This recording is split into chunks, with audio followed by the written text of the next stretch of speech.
Ross Cameron is a former Liberal Party member of federal parliament, representing the division of Parramatta from 1996 to 2004.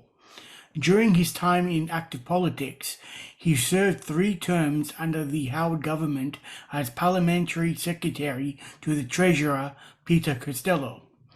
Since leaving politics, Ross has worked as a political commentator for the Sydney Morning Herald, the ABC, and as an anchor for the Outsiders program for SkyNews Australia, along with Mark Latham. Known as a classicalist, Ross is known for his love for the ancient world, especially Marcus Aurelius and the sages of Greece. He has also become known for his accurate political predictions against the perceived narrative and predicted Brexit, the Trump Presidency, and the Scott Morrison 2019 upset. Recently, after criticising the Liberal Party New South Wales state government, Ross was punished with a 5-year suspension. This resulted in his resignation from the Liberal Party and joining the Liberal Democrats, and who eventually elected him president of the New South Wales division. Hello everyone, today we are welcoming back Ross Cameron, the New South Wales president of the Libertarian Party, formerly known as the Liberal Democrats. So Ross, welcome back. Good to be here. On our last interview, we spoke about domestic politics and the nature of the beast, so to speak. And today I was hoping you could get into more your background in ancient philosophy and perhaps moving on to geopolitics. Okay. Well, look, the background is pretty modest in that I've got 0 formal qualifications. The great exile from Sinope or Sinope, depending on your preferred pronunciation, Diogenes, says that he left no writings because he said that philosophy must be lived. And he was a great critic, in particular, of Plato, who was his contemporary, and he was always pulling stunts and poking fun at Plato and the pretensions, as he regarded them, of the other philosophers. Because he said all that matters, philosophy has no value in a book. It only has value in a man's life. And I guess, like others, I regard myself as a pretty simple journeyman on the course of life, in which we enter this earth sort of wet and bawling, not really knowing what it's about. What are we doing here on this earth? And I think most of us, to a greater or lesser extent, die in the same frame of mind. And I guess I have just always been curious to try and understand what it's about, and secondly, how best to live. In particular, since people, the Stoics, but not the Stoics alone, are very mindful of the fact that, as Marcus Aurelius says, we're on this earth but for an instant. We ought to bear in mind the vast abyss of time before we arrived, and the vast abyss that will follow us, and that, in his judgment, most of us will be almost entirely forgotten within sort of 5 minutes of being interred, returning to the elements out of which we were originally formed. So we might as well try and understand what we're doing here on this planet. And that's really my simple motivation for looking into the ancient world and studying the lives of those who had considered those questions, often more deeply and with a finer mind than I possess. So I think, why not take the benefit of their insight? Well, uh, keeping on that thread, in regards to, I suppose, ancient philosophy and your experience in modern day politics, how would you combine the two? Do you believe that it gave you, or would give a person, a real foundation on how to conduct themselves in today's world within that sphere? And if so, how so? Yeah, well, I mean, I suppose I should admit that I have had one go at politics myself in a political career which ended, as Enoch Powell suggested, as most do, in failure. So I can hardly hold myself out as some sort of an example. In some respects, I think the failure teaches you as much as the successes. Indeed, I think this is sort of one of Nietzsche's great themes, is that one must lean into adversity when it presents, rather than run from it, because he believed that was an important part of the sort of testing, development, growth, evolution of character and of understanding. Look, I think there is an enormous amount to be gained from the ancient sources for any modern political activist who wishes to contribute something of value. And, I guess I would say, if we could take a number of different examples. The first of which, we could start with the one that I already mentioned, which is that philosophy has no value unless it is lived. And you see in a political party, I would say, not wishing to be critical of others, but the Liberal Party is a party which has quite a beautiful philosophy, which you can find if you go to its website on a page called We Believe.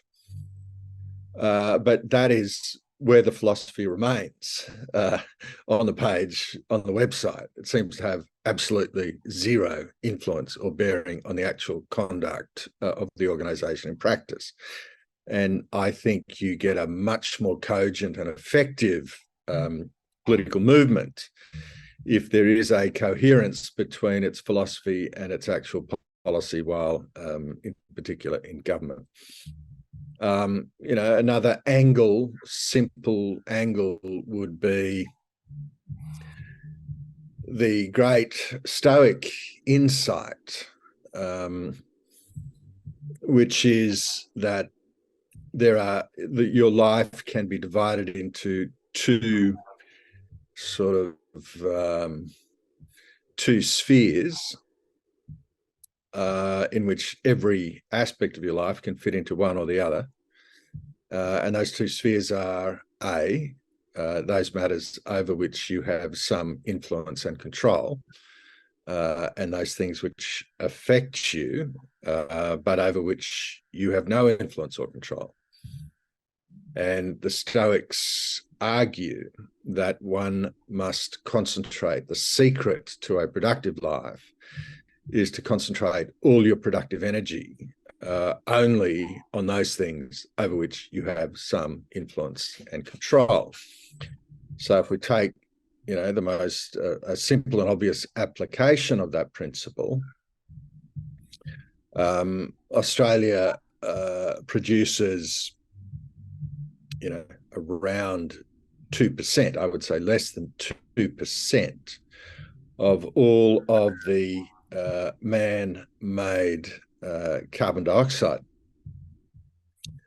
And the alleged global warming or anthropogenic climate change, which I regard as an unalloyed crock of shit, but which nonetheless, let's say you believed that the fairy tale, the conspiracy theory, the tin hat foil brigade was true, and that it was actually a global problem. When you're in a situation where, Australia operates 23 coal-fired power stations, China is constructing about 110 coal-fired power stations every year, it's immediately apparent that this is a problem over which Australia has no influence or control. So therefore, the Stoics should say, if you care about the environment, you should concentrate on those things in which you can make a difference. And in that regard, I would say we can make a difference on things like invasive species. We can make a difference in, we can make a difference in packaging of consumer products if we wished.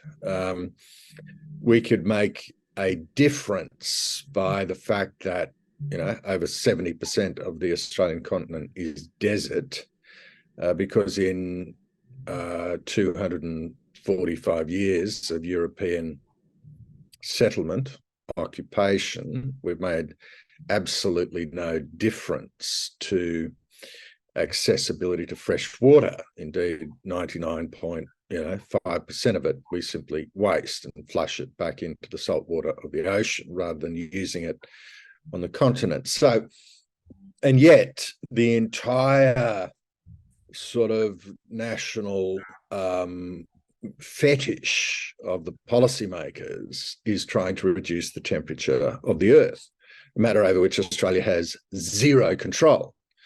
And indeed, when asked by a Queensland Liberal National Senator, Ian McDonald, I think it was, what difference would it make to global warming if we shut down every single business, we turned off every engine, if we turned off every light, in every street and neighbourhood in the country, what difference would it make to global warming? And the chief scientist, Alan Finkel, I think as it then was, said, well, virtually none whatsoever. So here you've got, the ancients would therefore say to you, start with the basics. Don't try and do the virtuoso, high wire, complex things if you haven't yet mastered the basics. And we're now getting, reports this week that Australia is going to face blackouts and power rationing in major capital cities because we have rushed to replace cheap and reliable sources of energy with very expensive and brittle, unreliable sources of energy in order to combat a global problem over which we have zero influence. And Marcus Aurelius, always keeping it simple, which I like and I'm attracted to because I'm basically a pretty simple guy. He would ask a question, which is just 3 words, 6 syllables. Is it necessary? Is it necessary?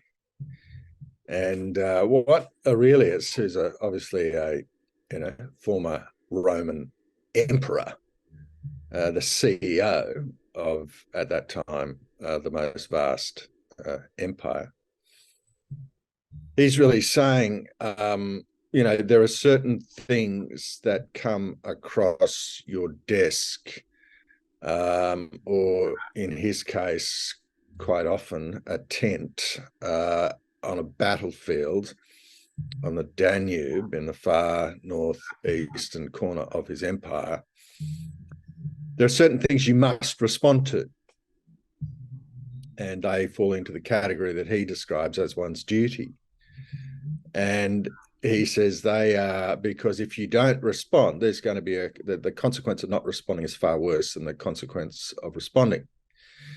Yet in Australia today, we have governments, local, state, and federal, which are entirely preoccupied by trivia, by make work, by bureaucratic fantasies. The next one being the referendum, which has cost Australia over $500 million, to which we're all going to be dragged against our wishes under a compulsory voting regime to decide if the Commonwealth, having created 120 race-based bureaucracies in Canberra and around the nation funded by taxpayers, and having as a consequence witnessed, the permanent destruction of, health, employment, way of life for Aboriginal people, particularly in remote Australia. Anthony Albanese says, well, we wish to create bureaucracy number 121 to allegedly, close the gap. And this is idiotic.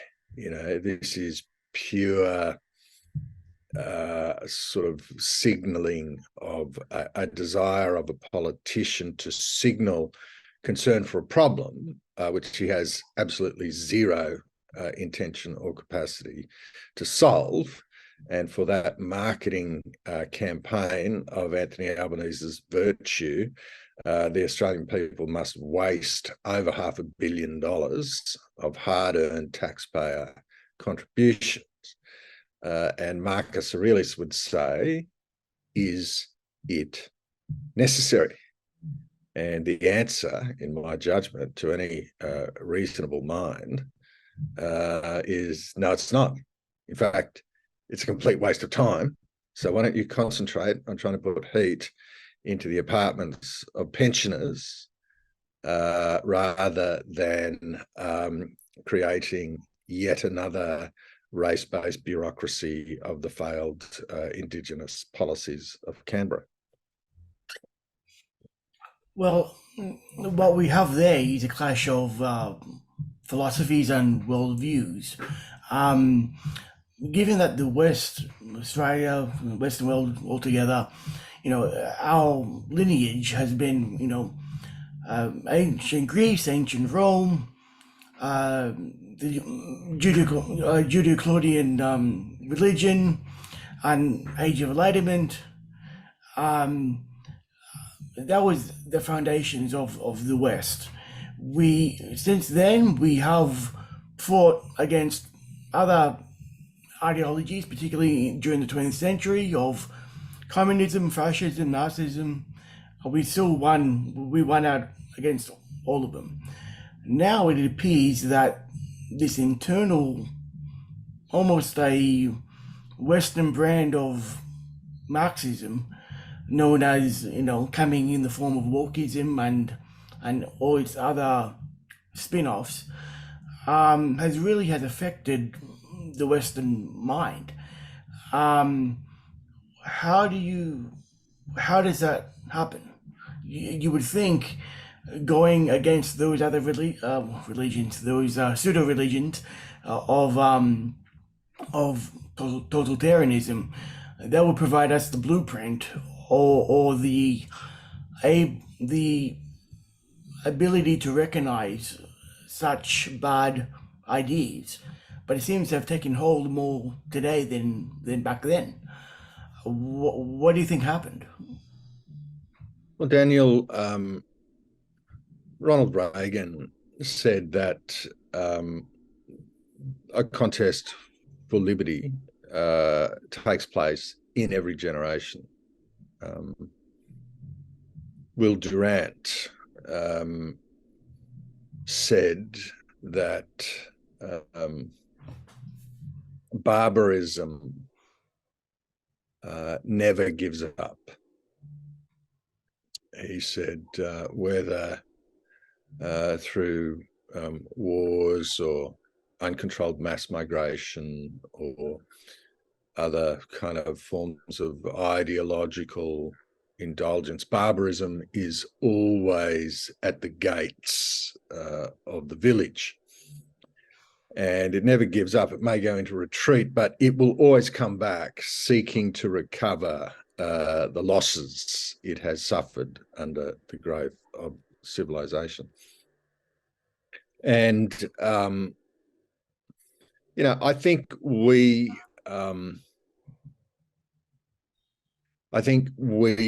fell into a kind of complacency in the early 80s, when you had this sort of magnificent alliance of a pope who still believed in God. You had Reagan in the US, you had Thatcher in the UK, and you had an explicit commitment to belief in our own Western values, including privacy and private property. Including a reduction in the size of the state and an increase in the realms of freedom of the citizens. And then when the Berlin Wall fell, and we saw the end of the Soviet Union, kind of almost contemporaneous with the emergence of a new style of leadership in the People's Republic of China under Deng Xiaoping, there was this feeling that the good guys have won, that the citizens' interest has been secured, that reason has overtaken madness in the communist world. And I think there's a sense in which we enjoyed a beautiful sort of couple of decades, but we relaxed, we sat back on our haunches, and we just sort of assumed that the momentum would continue when it did not.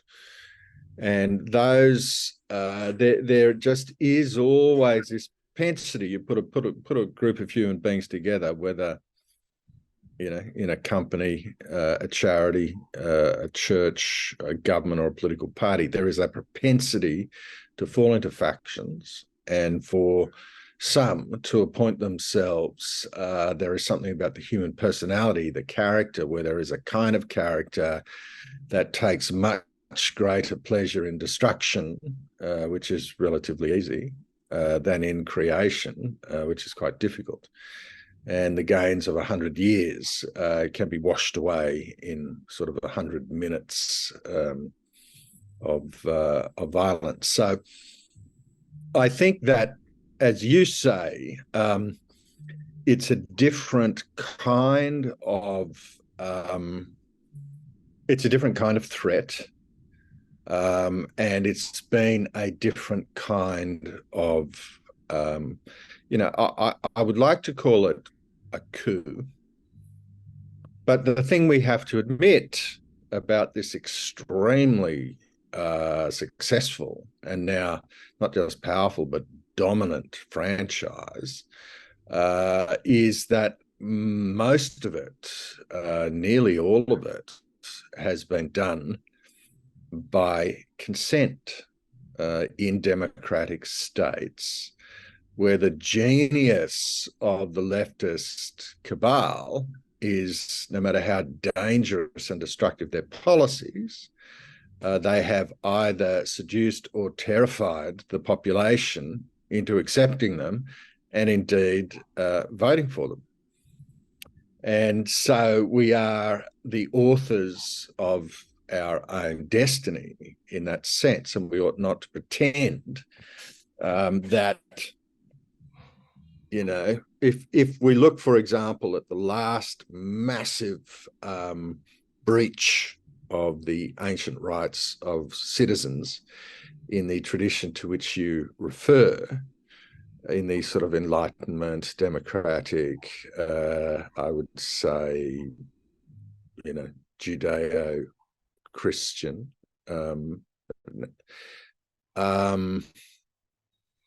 we had this COVID hysteria in which a coalition of the big state, its health bureaucracies and experts, the NGO sector, which has been bought and paid for by a relatively small group of extremely high net worth individuals who saw it was a good value buy, the sort of so-called expert opinion establishment, all combined to terrorize the population about a respiratory virus, which turns out to have almost certainly been made not by nature, but by human beings in a laboratory. It's hard to avoid the conclusion that it was indeed designed as a kind of weapon.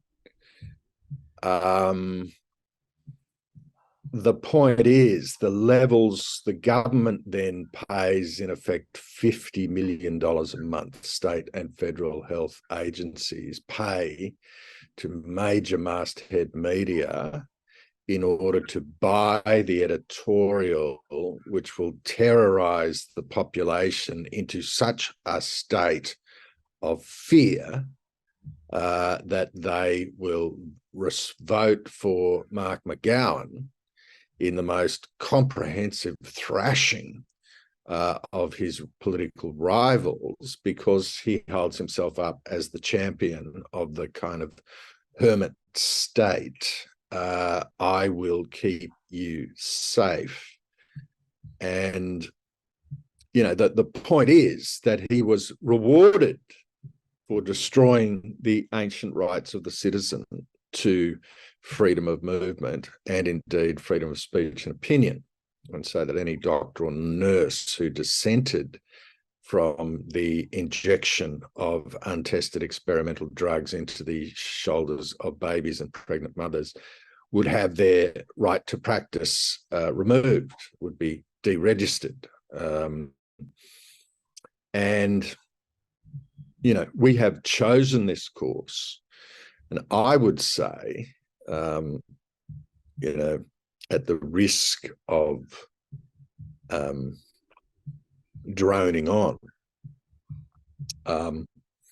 going back to your original question, you know, what can we learn from the philosophical insights of the ancient world for the purposes of practical, everyday, modern political decisions?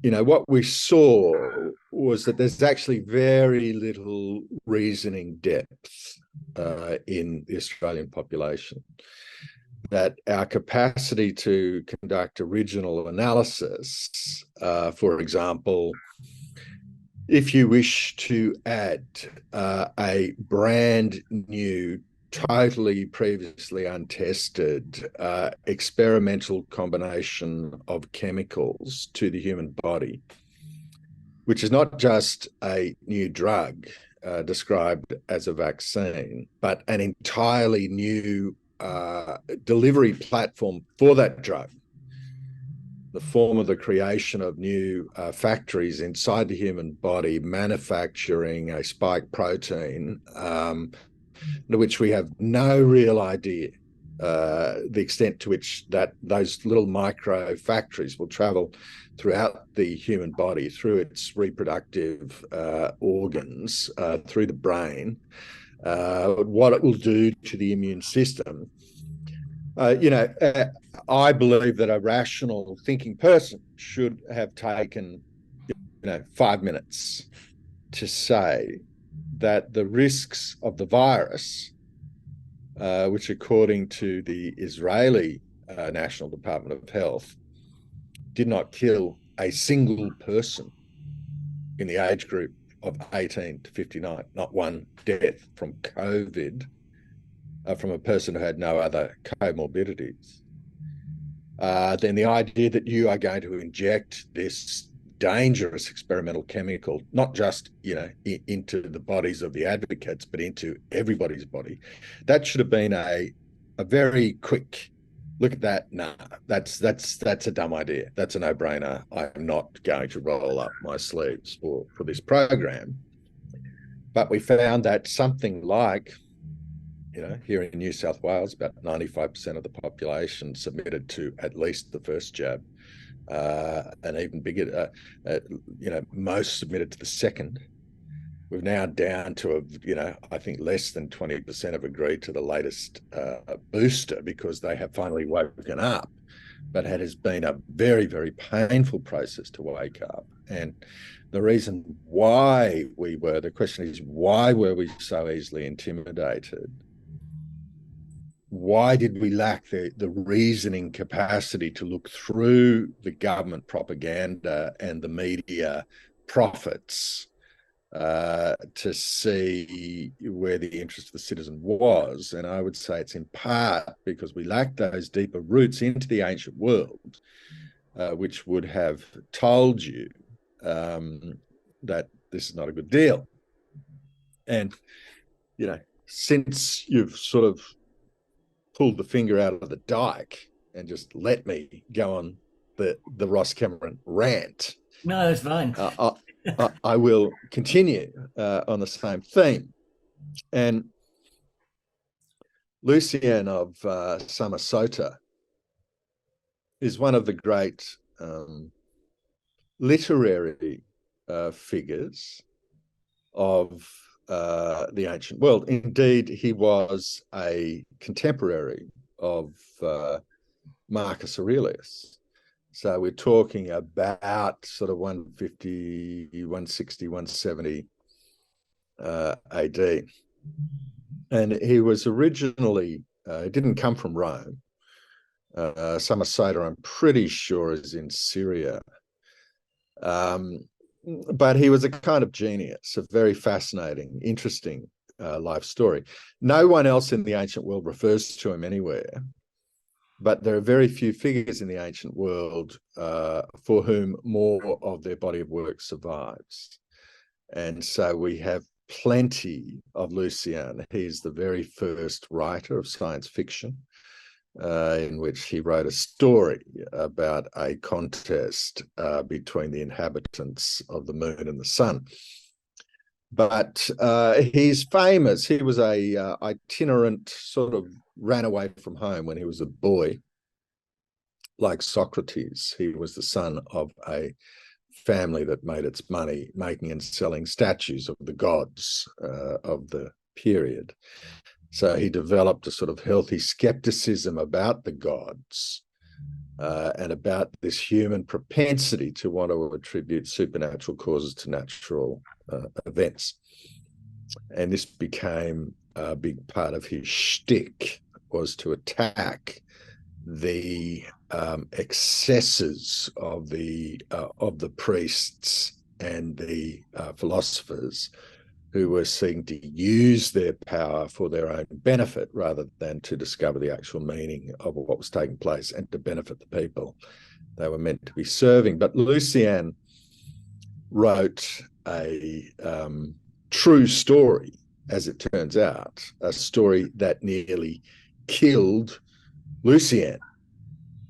And the story goes under several, you'll find it under a number of different titles, but sometimes called Alexander the Quack, or Alexander the Paphlagonian Quack. And it's the story of a guy who created a cult, which turned out to be very highly profitable, in which he was a very, very serious professional in illusion and deception. And he marketed himself as the modern recreation of Asclepius, the mythical ancient sort of god of medicine. And he produced this snake, which he used to bring out in darkened theatres and issue medical diagnostic prognostications to crowds of people who would pay. And he had an army of spies in the sort of cities where he was operating, and they would go into the inns and taverns and listen to the people who had travelled to come to see Alexander the Paphlagonian. And he would then be in a situation where he was already armed with their medical history and their problems before they entered the theatre. And some guy would stand up in the crowd and upon whom he had already been briefed. And he said, before you speak, I know that you're here to talk to me about a cure for your wife's infertility, right? The guy would be like, shocked. Sounds like the ancient version of the what we have today in America with the healers, the showmen, in America, where I can God speaking through me, walk. I command you to walk, and it's a miracle. Now give me a donation. This is exactly what was taking place. And here we go. Wikipedia, if I just pull him up, you've got these multiplicity of names. Wikipedia says Alexander of Abonoteichus, Lucian, Alexander the false prophet, which seems to be Lucian, Alexander, or the false prophet, according to Oxford University. Alexander of Abonoteichus, charlatan and false prophet. Now, the point of this ramble is, the reason I bring it up, is because Alexander was an absolutely real figure.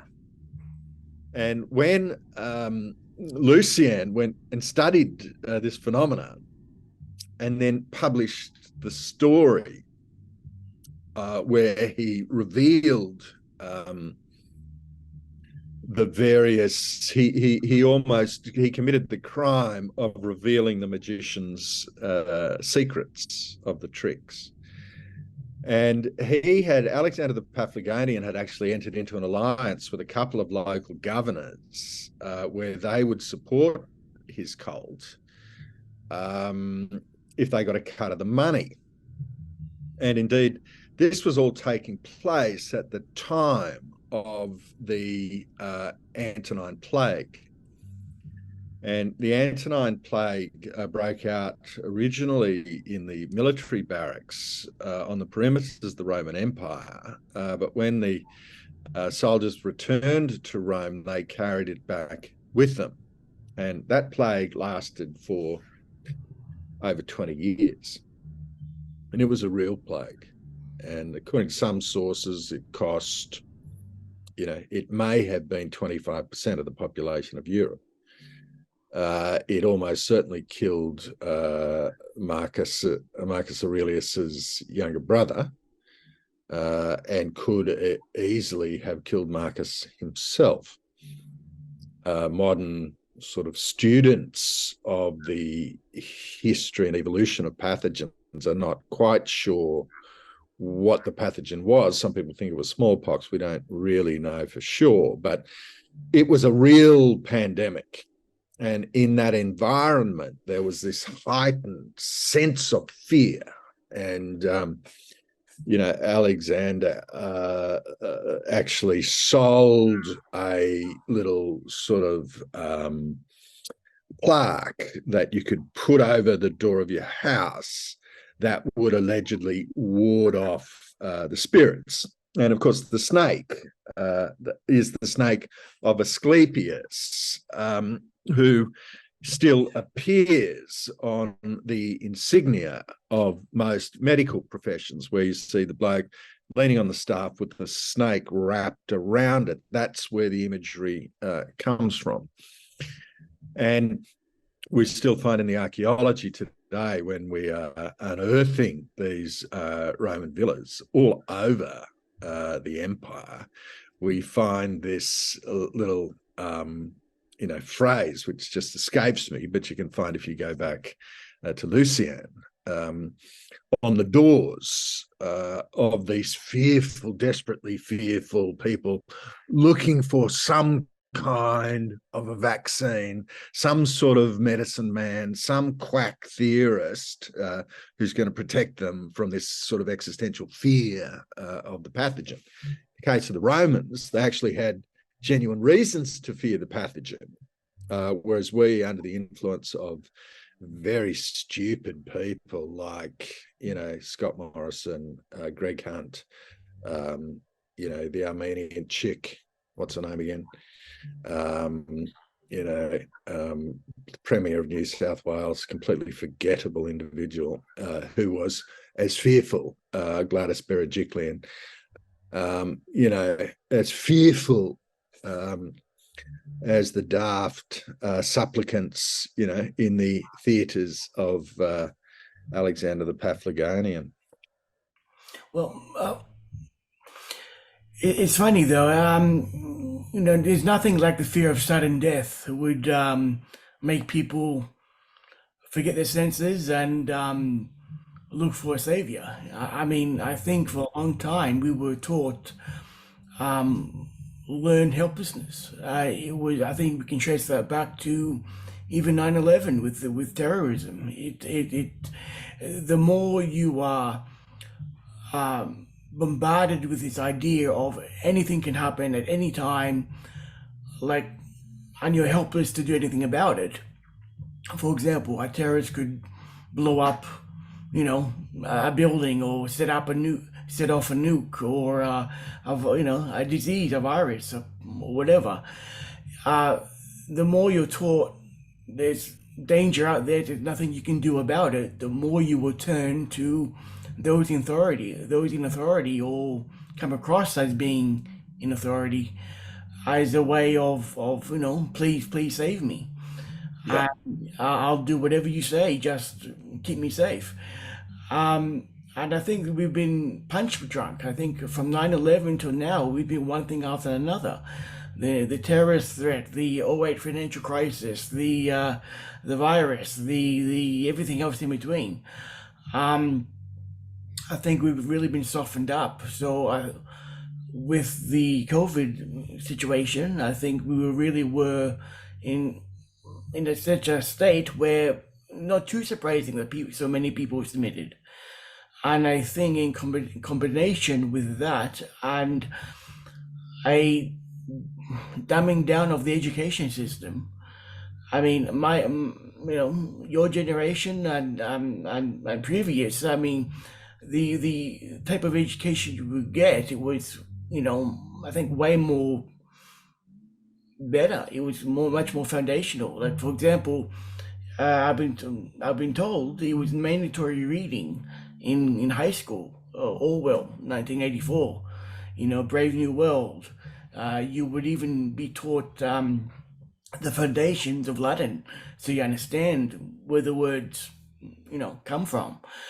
All that's been taken away, and I think a few generations of that, combined with of the last 20 years of bad things happening, it's not too surprising we've got a entire population now just easily manipulated, and will roll over real quick.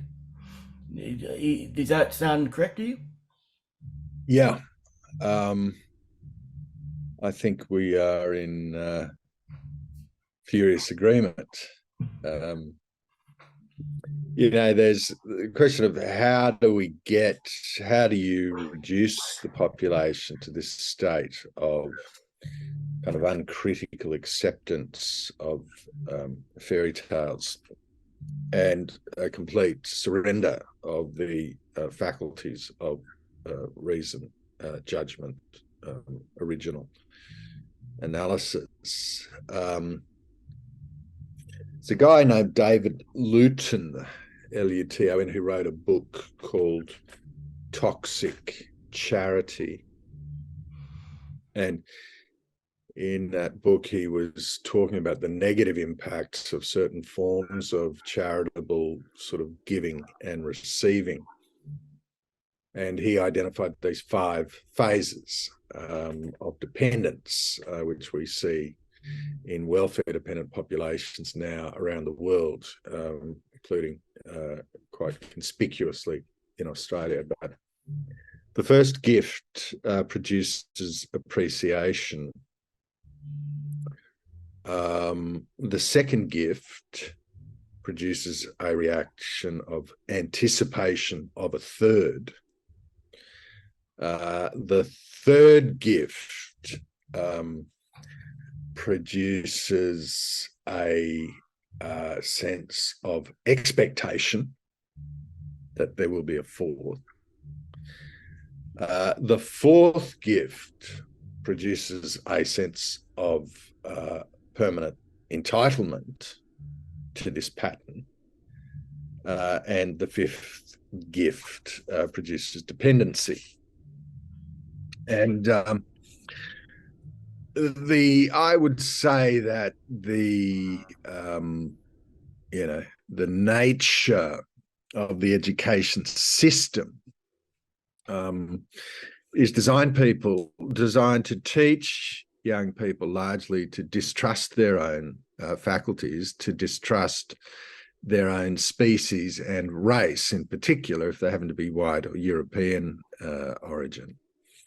Teaches young people to dislike and distrust themselves, and to dislike and to feel shame for their own history, and to despise their inheritance.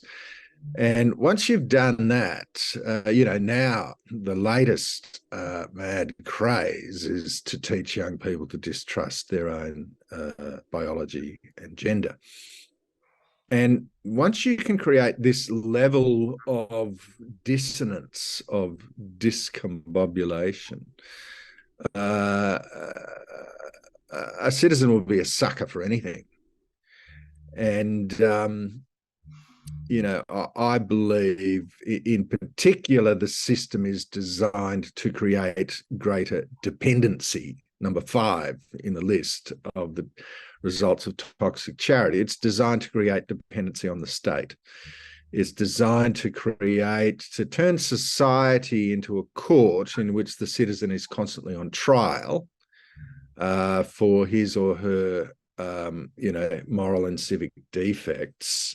And the judge is the big state, and the expert brigade, the elites, who wish to represent themselves as a kind of priesthood, like Alexander the Paphlagonian, doling out these prescriptions and judgments, which sort of define the class relations of a group of morally pure, expert, rich insiders who are dictating terms to a group of impure, dumb, ignorant, redneck, poor outsiders. And it's a different kind of class war, but nonetheless, that is the war in which we are currently engaged and subsumed.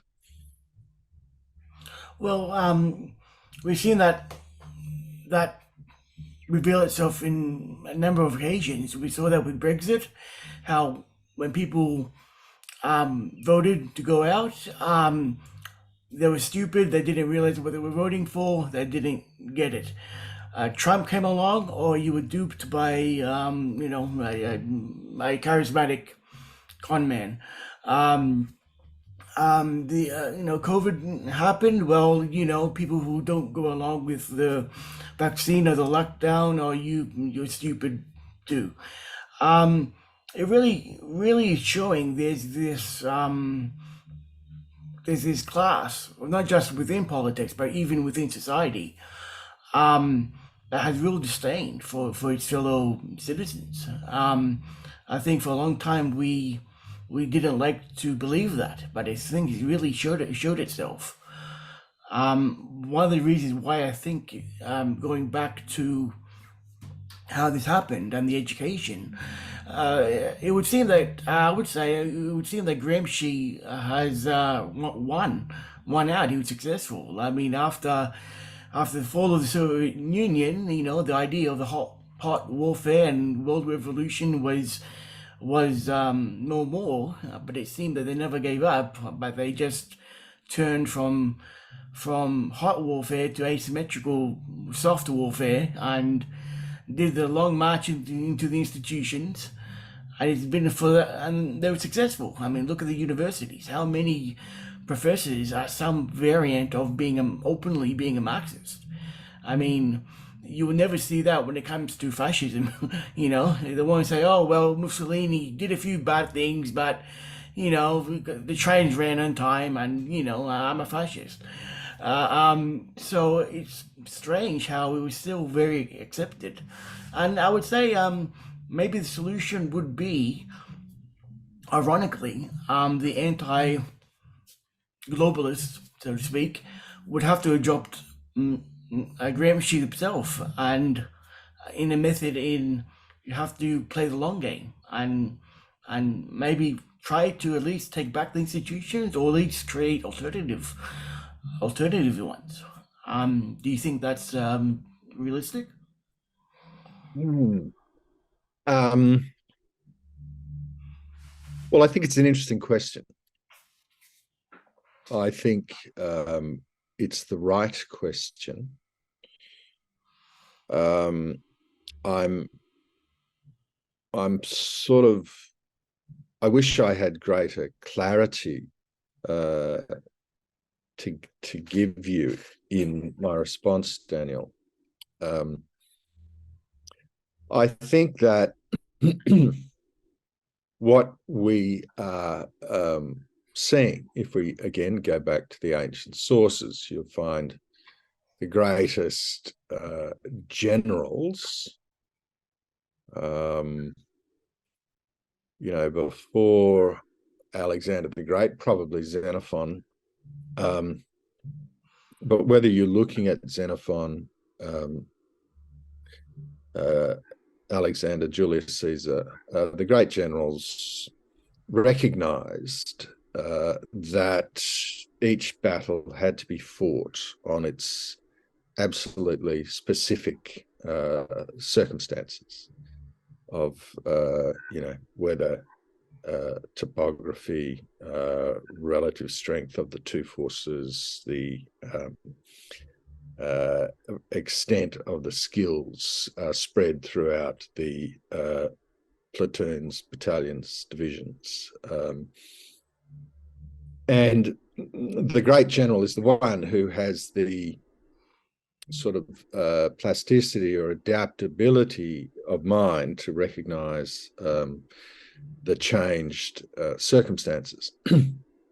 And we see again and again throughout history a smaller force is capable of defeating a larger force if it is guided by a better mind.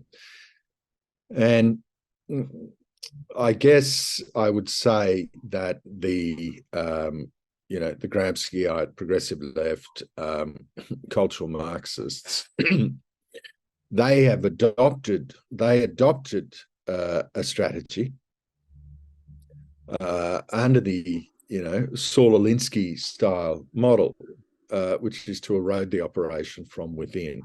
Don't attempt to marshal a military or state nationalist force to invade anybody, but just insinuate yourself, secrete yourself inside the major institutions and patiently work away over, as it turns out now, over 4 decades to achieve your goals by taking control of the levers of various nation states, once described as democracies.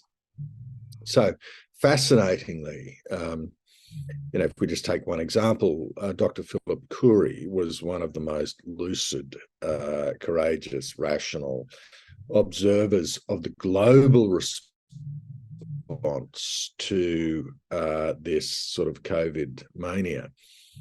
And he said, if you look at the 180 odd sovereign states recognised by the United Nations, and say which countries, he said there were 3 out of 180 that, quote, completely lost their minds.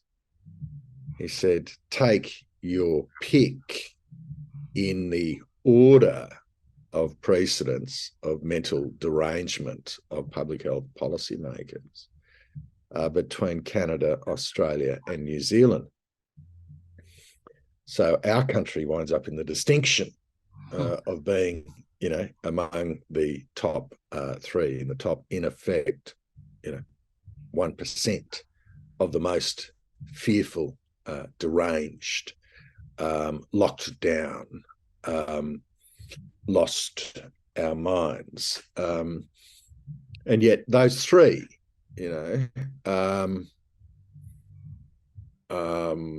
is an enormous credit for those of us who have been in politics in some professional paid capacity.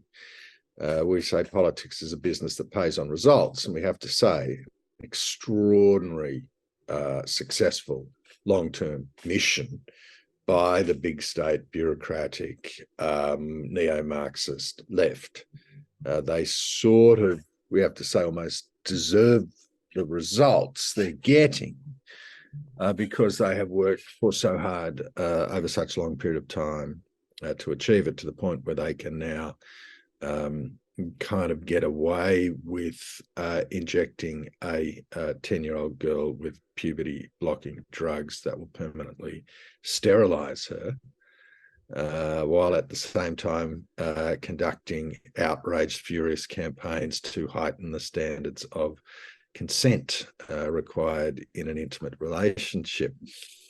They have such complete mastery and control of the agenda, and the major historical media, just putty, just complete plasticity in their hands, because the guys have been so successful in taking control of usually tax-funded revenue streams to funnel them into the pockets of the shareholders of those compliant media organisations.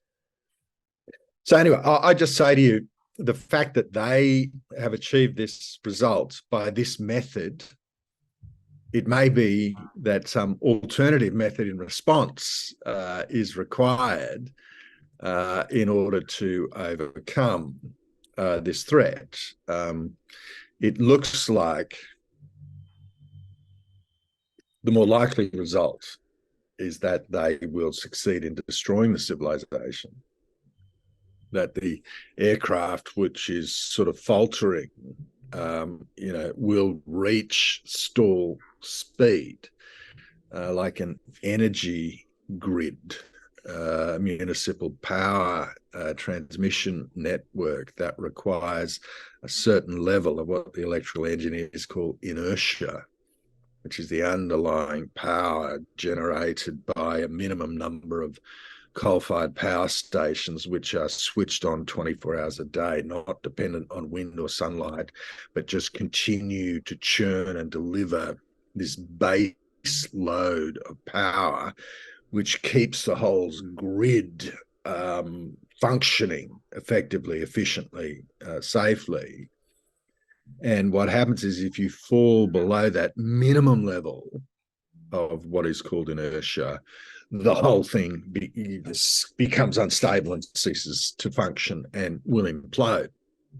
And it's very difficult to start it up again once that happens. And in truth, the same thing happens to civilizations over the course of history. They rise and fall, and the decline happens at different rates, different speeds. The Western Roman Empire collapsed faster than the Eastern Roman Empire, but in effect, in the end, they both collapsed. And they are like we in the Western world. Australia, New Zealand, and Canada have lost our minds. The Parliament House, Canberra, is really like a mental asylum. You've got absolute nut job head cases who actually believe that the earth is boiling when we've just had snow in Johannesburg for the first time in sort of 10 years, and 10 times as many people die of cold on this earth every year as die of heat. Yet we've got Chris Bowen down there wanting to build windmills in the ocean to make the temperature of the earth colder. Well, this guy's a nut job. Okay, he's a head case. He has lost his mind. But that wouldn't be such a problem for Australia if not for the fact that he is so broadly representative of this Paphlagonian cult, which will eventually, we will see the civilization, not just the energy grid, but the civilization reach a stall speed, and then the nose points towards the ground and adopts the trajectory of a kamikaze pilot. But do you think the glimmer of hope could be the fact that they could overstep themselves? As bad as it has been, do you think they will come to a point where they will go so far that it would end up waking more people up than converting them? I mean, for example, I look at what happened in America with Trump. You had 4 years of him being a Russian a dupe, agent of Putin, God knows what else. They tried to, indict him, 4 times. They tried to impeach him 3, 4 times. If you look at the population now, I'm seeing more support for Trump than ever before. Like people openly supporting and not afraid to, especially among the black and other minority groups. I think it's the case in that example. They weren't so crazy about him. They weren't so pathologically nuts about him that in combination of doing a bad job of governing themselves, to say the very least, I think more people are more supportive of him more than ever before. Do you think that's going to be a case what's happening in other things like climate change and wokeism and all that stuff? They're going to go so nuts. More people going, hey, whoa, whoa, whoa, what are you doing now? No, no, no, we're not going that far. Like, for example, they talk about bringing back masks and lockdowns recently. Do you think people are going to fall for it the second time around? Again. Well, look, I suppose this will be my last my last answer for you. We'll let people get on with their lives, Daniel. But I guess I would say there's a couple of scenarios under which I think it is conceivable that we could pull out of the nosedive in which our culture is now on.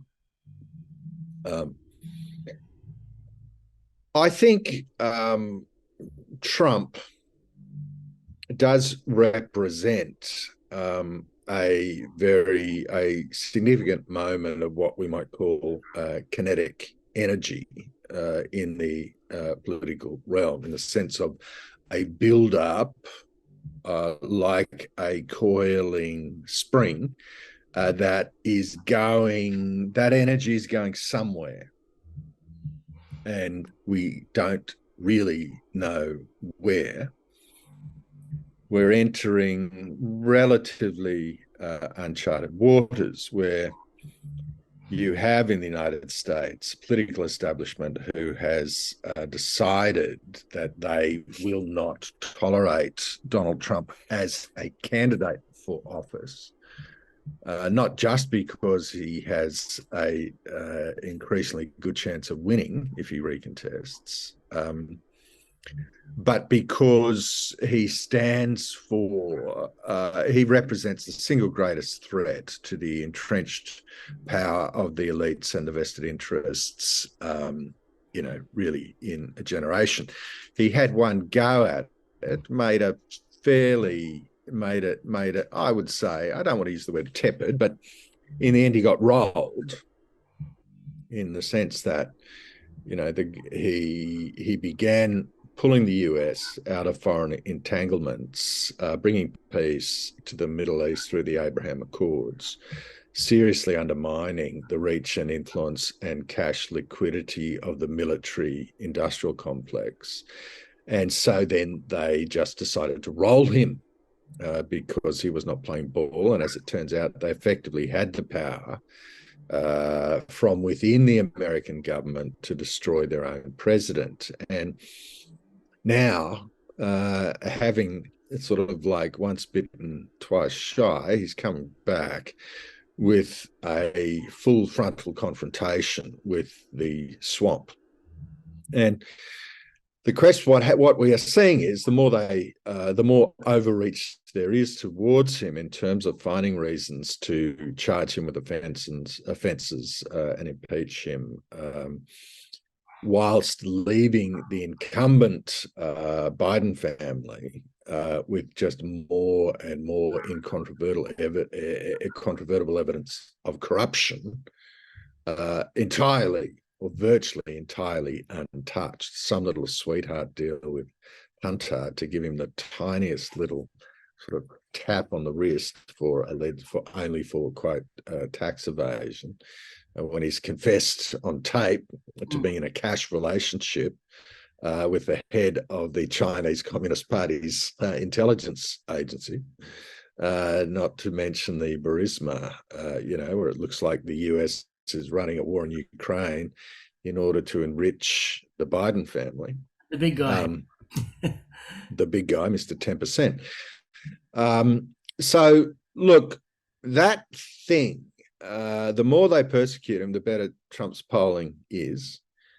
I believe there is a very good chance that Donald Trump could win an election from jail in the current climate. I think there is an appetite to actually create the conditions for a civil war in the establishment, who see that as part of their sort of mandate, is to stoke hatred within the population. I would say the voice to Parliament is another fairly deliberate effort to stoke hatred within the population, to stoke division, in the name of reconciliation. So yeah, I think, Daniel, it's a possibility. I think that we have witnessed this massive spike in, if I'm looking for potential triggers for a return to reason, we've witnessed this massive spike in excess mortality, excess deaths across the world. In Australia, we now have ABS data from 2021 and 2022, which is effectively showing somewhere between a 13 and 15% spike in the number of people who are dying from all causes across all age groups. And I think there's a possibility that as people witness the carnage and tragedy, the grieving over what these drugs have done to our immune systems, I think there is a possibility the kind of a penny will drop, and that people will realise that it was a gross act of maladministration by our leaders, and it may provoke a kind of reawakening, but we shall see. Mm-hmm. Well, on that note, I will bring this interview to a close, and thank you very much for coming on once again. It was a pleasure speaking to you, and hope to do it again sometime with you. Well, Daniel, you are doing your bit. Each of us. I interviewed Jerry Hoogland on my little radio show on TNT radio.live on Sunday night. And Jerry is an Australian woman who has become a pretty serious historian as a mature age student, focusing on the Roman Republic, basically from the formation of the city of Rome until Augustus. And her favourite figure, she told me this week, was Cicero. And she explained why. And one of the reasons why was he had this great emphasis on participation and on making your contribution, whatever that may be. And I just want to say it's been a pleasure to join you, not least because, you know, you're the classic of a young Australian making your contribution. So I wish you well. I look forward to the success of your endeavours. Yeah, thank you very much. Really appreciate it. All right, go well.